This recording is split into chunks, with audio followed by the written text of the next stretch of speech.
Do you know what pão de queijo is? No? Well, it's a Brazilian cheesy bready ball thing.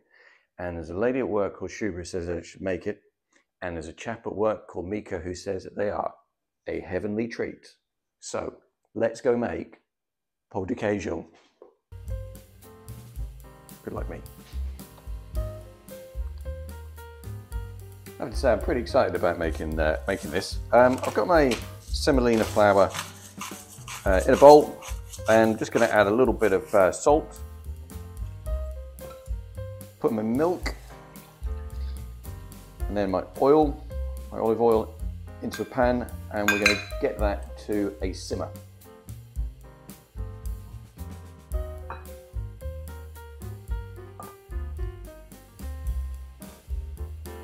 This is still warm, but it's just cool enough for me to start doing this by hand, which I'm finding a lot easier to do. And we're going to leave this to cool for about 10 minutes.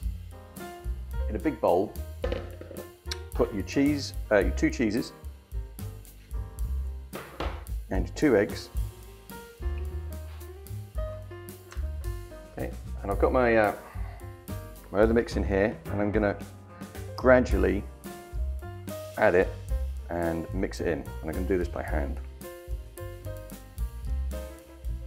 So if your mixture's a little bit wet, then just add a bit of, like mine is, so I've just added a little bit extra of the tapioca flour. Okay, I think that's about ready.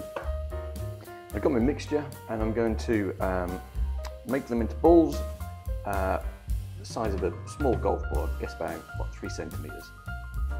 And we're going to put these in the oven on about 180 degrees for about 25 minutes. Pão de queijo, Brazilian cheese bread. Nice. Hey folks, I'm going to serve these. Hey Rosie, I'm going to serve these as an aperitif. So I'm going to serve it with a Vespa Martini. I think it's going to be a winner.